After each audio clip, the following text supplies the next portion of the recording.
Hello and welcome to Yay Basketball Daily. I am Michael. This is Kyle. I'm Kyle. In fact, he is. Sorry, routine. No, you're good. The delay, we'll be dealing with that, I'm sure, as we work through the kinks here.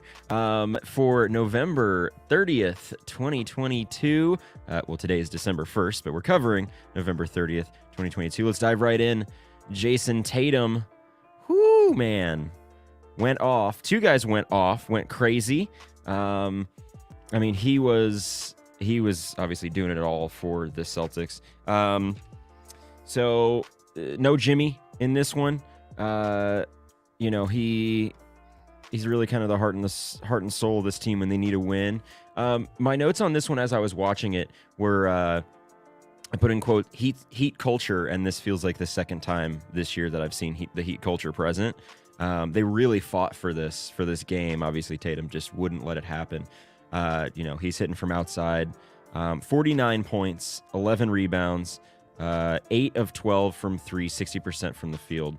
Jaylen Brown added 26 points. Max Strus, 19 third quarter points, which stood out to me. Tyler Hero, 22 and 9 off the bench. The Heat hung in there. They did their best to make this a game, but Tatum was just too much, and the Celtics overall were too much. And Al Horford played well, apparently enough to get a 2-year, $20 million contract this morning. Yeah, played himself into some more money. Yeah, and he will be 39 by when that contract expires. So we shall see what goes on there. Not a lot of takeaways from this. I mean, once it was time for the Celtics to kind of put their foot down in the fourth quarter, they did. Tatum was just too much. He's looking like a top 3 player in the league right now. I was actually having a conversation with somebody in our chalkboard group chat. Hit the link in the description to join that, about Tatum and where he is. And somebody was saying Tatum is the best in the league. And I said he might be playing the best or one of the best, but I just don't think I can give him the crown just yet, despite his incredible performance. Any takeaways for you from the Celtics? Yeah, I think Horford's going to end up being Boston Udonis Haslem by the end of his career, but Tatum's scary. Haslam played 9 minutes in this one. Whoa! Yeah, he got some run in this one. So did he have to come in and do some enforcing or actually play basketball? He tried to take a charge and got bodied, so I think he's starting to show his age a little bit. So Tatum looked good. The Celtics obviously maintain the top spot in the East. Let's move on to Cavs Sixers. And this one was not as competitive as that Celtics and Heat game. Celtics Heat game. No Harden, no Maxey. Embiid had no help. Hey now, you respect Shake Milton. I will respect Shake Milton, and yes. Sorry, I'm not saying he had no help, but he had little help. The way that the Cavs were guarding him. I mean, they started. I forget his name now. Diakite. The Cavs started Dean Wade and Diakite, and still this was a 20-point game by half. It was not a lot to report on this one. For this one, I just pulled up Embiid's overall shots because he went. I need to look at it, but I think he missed. I think it was 9 of 15. Yeah, this is. If you're the Sixers, obviously you're going to say, well, we're missing our entire starting backcourt. That's an issue. But from the Cavs games I've watched this year, Jarrett Allen is crucial to their defense. Having Allen and Mobley is great, but what I've seen of them missing Allen has been a severe drop-off in quality on defense. To see them pull out almost a 27-point win, 28-point win. Yeah. Without Allen, like you said, playing Diakite, playing Robin Lopez in there with Mobley, that's very encouraging if you're the Cavs. Mitchell just lit them up from the outside. They had no way of defending on the perimeter. Yeah, the big thing that you miss, obviously, from not having Maxey and Harden is you're not making Garland and Mitchell work on the defensive side, which we've seen in the 2 matchups with the Celtics. Those 2 guys, whether it's Marcus Smart or Brogdon or whoever is in the backcourt for Boston, just making them work so hard on defense that they end up just having not a lesser output on offense, because Mitchell's been amazing in those 2 matchups. But they didn't have to work really that hard on defense. I mean, they were double teaming Joe pretty much every time he touched the ball. My notes on this one as I was watching it, I said Mobley is mobile because he's a joy to watch. He had that he had a coast to coast dunk, and he just looks like he's poised to be a star for a long time. Did you see when they played the Bucks last week? Giannis said, "Here's the guy who I think could be better than me." Is Mobley? Mobley. Yeah, I believe it. These two games kind of this is something I've been thinking about. It's good that we started with these two games because I think the Bucks and the Celtics are at the top of the Eastern Conference, and I think that's pretty clear. And I guess we can kind of wait to see where the Sixers are going to be. But to me, it's the Cavs in the 3 spot, and then there's another drop off for the rest of the East. I think there's a lot of more good teams in the East. The Sixers, the Heat. The Pacers look good. The Raptors obviously are good, but I think they're all kind of under the Cavs right now. I think the Cavs are kind of in a unique spot being the 3rd best team, and there's kind of a gap on either side of them. Yeah, I mean, they only had a few games total where you had all of their starters, all their guys together. Because once they got Garland back, then it was Mitchell was out, and then it was Jared Allen is out now, has missed a few games in a row. So I'll be eager to see what they're able to do come playoff time. All right, you want to take one? Who you want?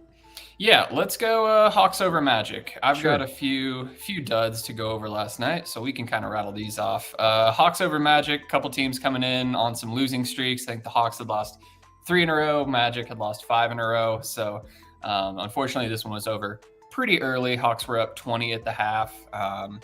Always a good sign if you're an Atlanta fan if you get 77 combined points from your big 3 of Trae, DeJounte Murray, and Clint Capella. Capella was pretty dominant on the boards too.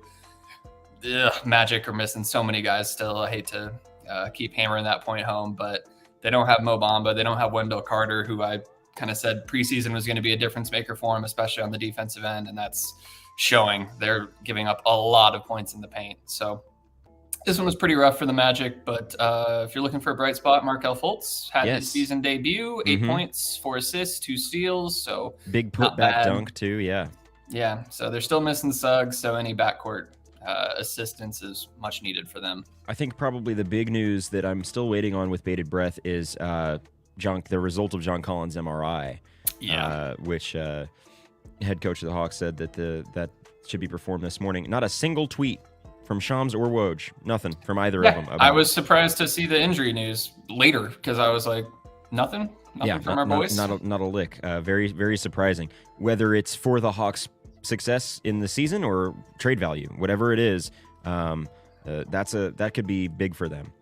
Go ahead and take another one, whoever you want. Let's go Pels Raps. Another large win. Pelicans beat the Raptors 126-108. Once again, Pelicans were up 27 points at the half. Another one that we could kind of pencil in early. Zion went off 33 points, a couple blocks, and then 4 steals. There's been some talk about Zion's defense lately.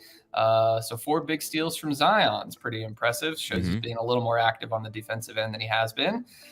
Trey Murphy, 26 points, 6 triples. That's his second highest scoring total of his career. Last year, on March 11th, he had 32 points on 7 triples. So another promising performance from him. I think with Brandon Ingram out, they're going to be relying on him a lot more to get that outside shooting presence that kind of clears the way for Zion inside. So if you haven't seen Trey Murphy, really fun player to watch. Highly recommend catching some Pels games for, more than Zion. And then also the Pels first time over, or 5 games over 500 for the first time since the 17-18 season. So firmly in the 3rd place in the West. Yeah. I mean, I say firmly. It's a 1-game lead over the Grizzlies in 4th, but 13-8, sitting there in the 3 seed, 1 game behind the 2 seed. So Pelicans are kind of looking like they might live up to some of those preseason predictions that a lot of people had for them. So, game like this from Zion really kind of instills hope. I mean, you can see here he's dominating. I mean, rebounding, dunking, he's athletic. We're kind of seeing him get into a rhythm from missing all last season now, and he's doing great things for the Pels. So I think you like to see whenever he's got those matchups. Like, some teams are kind of built for handling Zion a little bit, but yeah, if you're the Raptors, they've been missing Siakam. what's Zion see on the other side? Precious Achua, like Right. he should be going out there and getting 33. So it's good to see. Yeah, definitely. I'll move to let's see. I'll do Brooklyn and Washington. So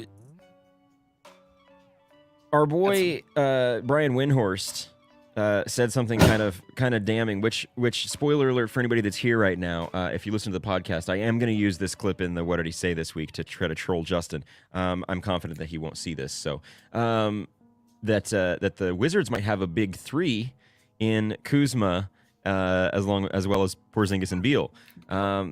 And last night it kind of looked like it. They got 77 combined points from those three guys. Of course, KP, the big standout, 27 points, 19 rebounds. I don't even remember what clip I had pulled up for this one. It was Kevin Durant just being Kevin Durant. I mean, this was competitive. This was close, back and forth, but they didn't have anybody to guard Kevin Durant. I mean, Avdija is an improved defender, but the two guys that were defending him were Kyle Kuzma and Denny Avdija. So you get what you pay for there with guarding Kevin Durant. Overall, this did have Yay Basketball props to you implications because of Justin's incorrect pick on the Wizards here. It came down to Grizzlies Wolves, which we'll touch on in a minute, for who is doing the bomb on the show this week. So not a lot to take away from this one. The 39 points for Kevin Durant, 65% from the field, 27 points from Kyrie. Kind of similar to the Celtics when it was time to put their foot down, they did. And Washington doesn't look terrible. Like, I think I'd take this Washington team over last year's Washington team because Porzingis is having a career best year, and that includes his time in New York. He's shooting the lights out, looks healthy, looks engaged. So, see what the Wizards can do. Maybe they could make some noise. Anything on this one? Yeah, I mean, we're starting to see the Nets move up the standings a little bit. They're in 8th. They're a game out of 4th. You've got some teams above them that I don't have a lot of faith in either. Raptors, Hawks, Sixers, and then you get to the Pacers at 4. So as much turmoil as there was at the beginning of the season, there's kind of a path here where we could look up and the Nets are in 4th by next week. So something to look out for. Yeah, I'll be eager to see what the standings. I mean, it's just everything's still so tight. We're about a quarter of the way through, and there's about 3 or 4 outliers. Spurs, Rockets, Pistons, Magic, that are decidedly bad. But everybody else, I mean, I was looking at the standings, and I use them as an example a lot just because they have my favorite player, and the Lakers are 3 games out of the 4th seed.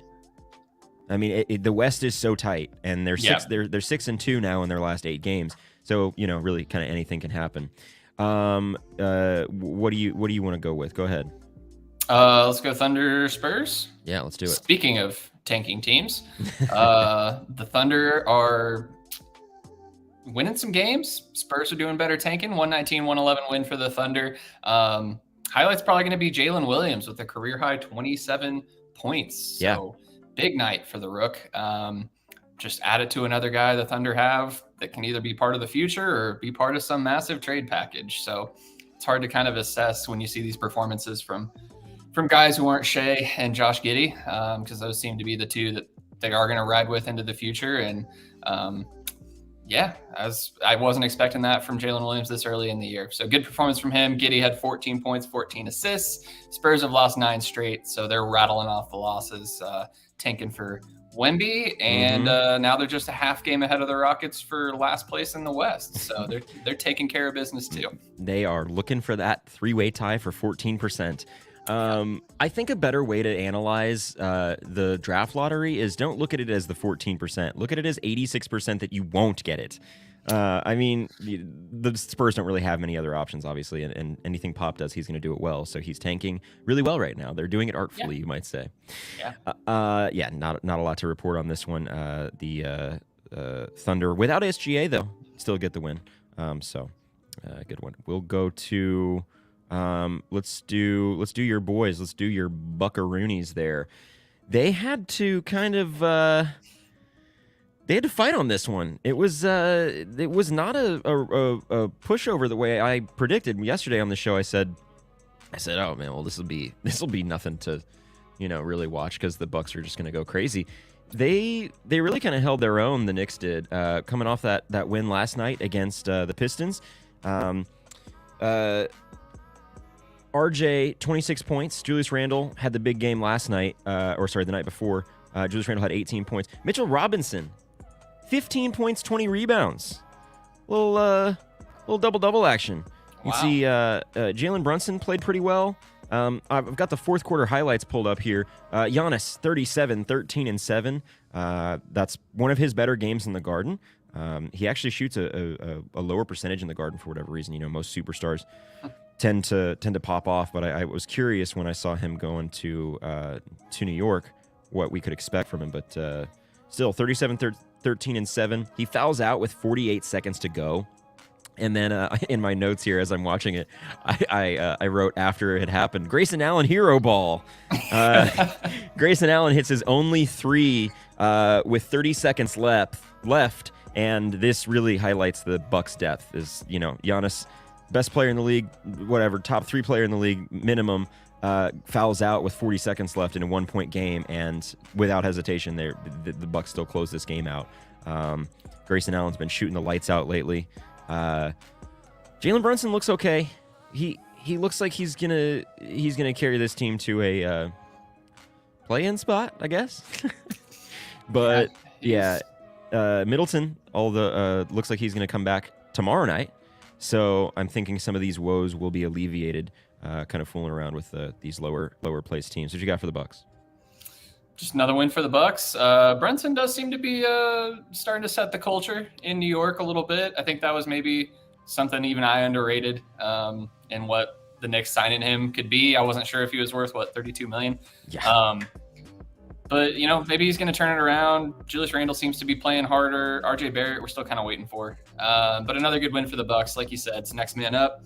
Grayson Allen having a very successful start to the season is tough as a basketball fan, but as a Bucks fan, great. Good for Grayson Allen. So yeah. Haven't seen any shenanigans from him lately, so I guess I can lighten up a little bit. Yeah. He went, 8 of 9 from 3 the other night, I think.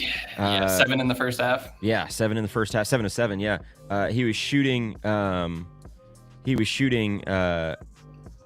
lights out recently, so. All right. How about we move on to Denver? You want to take Denver? My other boys? Sure. Mm-hmm. Nuggets over Rockets. 120 to 100. You're not going to believe this, but the Nuggets were up 27 points at the half. I believe it. Another runaway. So Jamal Murray, 26 points. That feels good if you're a Denver fan. Finally starting to see him bounce back, get a little bit of his offensive game back under control. He's averaging 26 points over his last 3 games. Helps that 2 of those were against Houston. But the Nuggets never trailed once in this game. Second win in 3 days against the Rockets. So they're taking care of business. Looked much better than they did in the first game against Houston. So not a whole lot to report on this one, but the Nuggets just keep plugging away, and they're right behind the Suns. Yeah, I mean, yesterday when we were looking at the games, I said, "Oh, this one might be a runaway," and indeed it was. Like you said, Denver takes care of business. I'm gonna go to another guy that went crazy, Devin Booker. This man's went off. 51 points. 80% from the field, 80% from 3. It's the most points ever by a player on 80% and 80%. It's his 4th career game. His first win in a 50 plus point game, though. That is Mamba mentality. Yeah, having losing records in 50-point games. Yeah, right. He was doing it all for them, and as you can see, I mean, he's just in control of himself right now. He seems to be kind of ready to make another. I mean, the Suns are consistently in the regular season been there. He was getting DeAndre Ayton involved, 6 assists. DeAndre Ayton Player of the Week last week in the Western Conference. I mean, it was 51 points in 3 quarters. The Bulls had no answer. It was a 20-point game at half. It was a blowout pretty much. I put 200 points on this one on the podcast and felt very confident with my pick, and I'm glad I stood by that. So yeah, not a whole lot to report. Anything on the Suns? Suns look good. Mikal Bridges is really just becoming. He's just taking it to another level. He's kind of been a hipster favorite for years, fantasy favorite because of his steals numbers and good percentages. So he's been someone that a lot of basketball fans have followed for quite a while now, but really he's up in his offensive capabilities. He's just an absolute menace on the defensive end. And he's just doing a lot for them right now. So I think his game's a little bit underrated and how they've been able to stay successful without Chris Paul, without Cam Johnson, without Jay Crowder. Bridges has really stepped up. Yeah. The Suns overall. And this is also, they blew out the Bulls without Chris Paul. Chris Paul was wearing a jacket that said "Slutty Vegan" on it, which I had to make a note of. I don't know I don't know if that's a brand or if it's just a jacket or something, but just a statement. Yeah, it is certainly a statement. So we'll move on to, how about the Jazz? Yeah, Jazz over Clippers. 125-112. The Jazz snap a 5-game skid, for those of you who were worried. John Wall, 26 points off the bench. So that's I'll put myself in that category. You were worried about the Jazz? I'm rooting for the Jazz. I like this whole, island of misfit toys that they got going on in Utah. I'm rooting for them.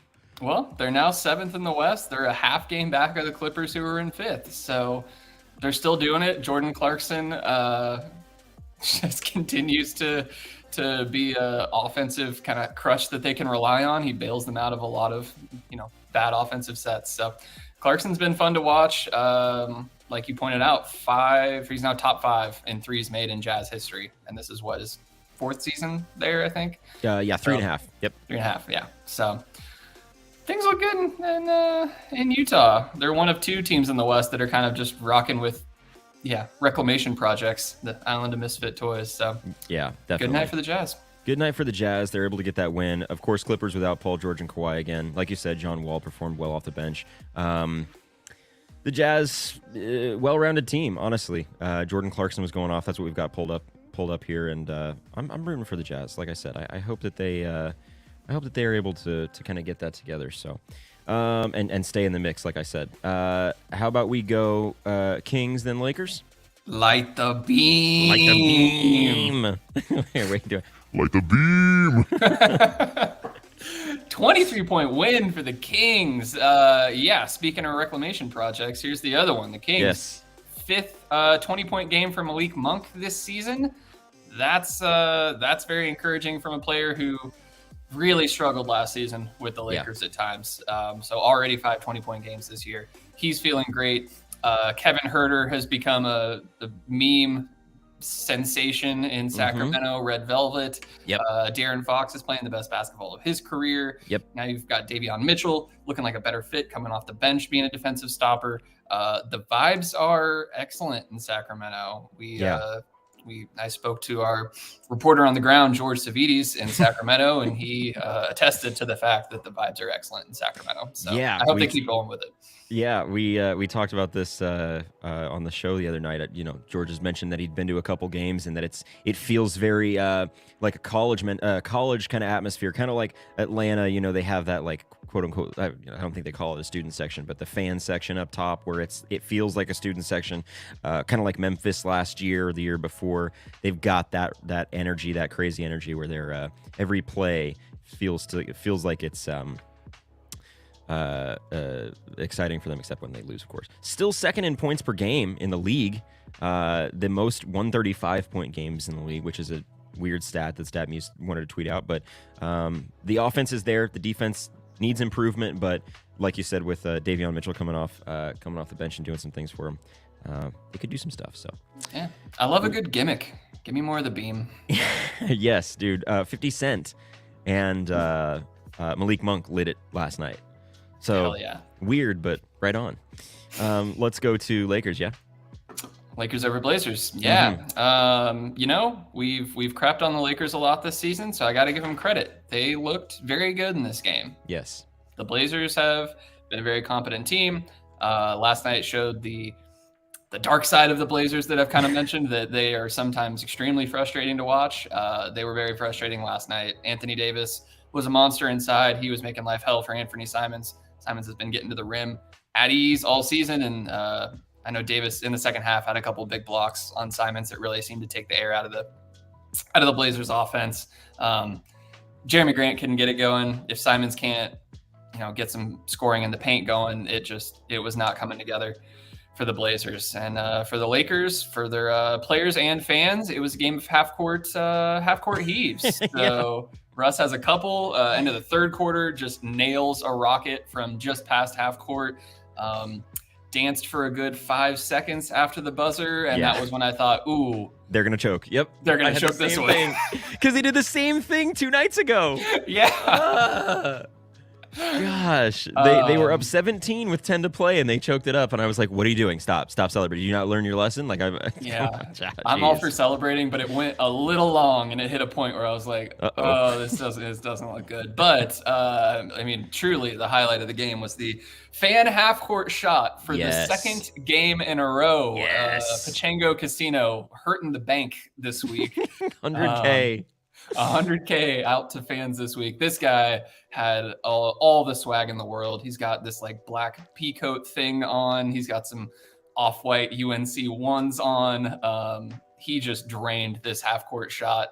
Walked off the court doing the LeBron celebration. That was the best half-court shot winner post celebration I've ever seen. So that was an extremely entertaining halftime performance for the Lakers too. Yeah, I made the joke to you before we started that before the end of the week, at this rate, Pachanga's gonna be giving away one night economy stays because they're giving so much money recently. So the new jackpot starts at a 2-drink voucher at any table. Full court shot, you get 1 free valet ticket. Yeah. Awesome. So let's move on to tonight's incredible lineup of games that we've got. I mean, this one, wow. There it is, baby. There it is, baby. Luka at the Pistons. Without Cade. And that's on NBA TV. God. Let's see what Luka can do in 2.5 quarters, because that's about all he's going to play. I'm sure they'll be blowing him out, but he'll still find his way to a 30-point triple-double or something. A little behind the scenes for you guys watching. Whenever we're setting up day to day, we decide who gets what game. I'm cool with neither of us taking this one. We can just skip it. We'll just watch the highlights. No, I'm kidding. Cool. So that wraps it up. We'll do a quick standings recap after last night's games. Let's see here. We kind of talked about it a little bit, but Cavs stay in the 3rd place. Pacers with that loss draw within a half game ahead of Philly. Atlanta improves to tie Philly. Everything kind of stays around the same. The Nets take a small leap. The Heat stay out of play-in contention. And then down in the West, it is so tight, as I mentioned. The Lakers, we were just talking about them a second ago, they're 3 places out of the 6th seed. And Jazz, Mavericks, Warriors, Wolves make up those play-in spots out west. Of course, the Suns stay perfect. Not perfect. The Suns stay up top. Up top. Anything else you want to add before we move on? No, we've got a big Costa Rica World Cup game this afternoon. So go Ticos. We'll see how that goes. Maybe we'll recap that tomorrow instead. Maybe more offense than the Pistons. Yeah, we can throw it on. I'm sure we could add something. We could review a Pee-wee game at this point with how many games we've got tonight. All right, guys, hit the link in the description of this episode. Join a Chalkboard group chat. Subscribe to the TikTok. Subscribe to the YouTube. Drop a like on the live if you haven't already. We do appreciate it. Kyle, anything last for the people? Nope. Let's go Costa Rica. Down with Germany. Yes, sir. Thanks so much for watching, everybody. We do appreciate it. We love you. Don't forget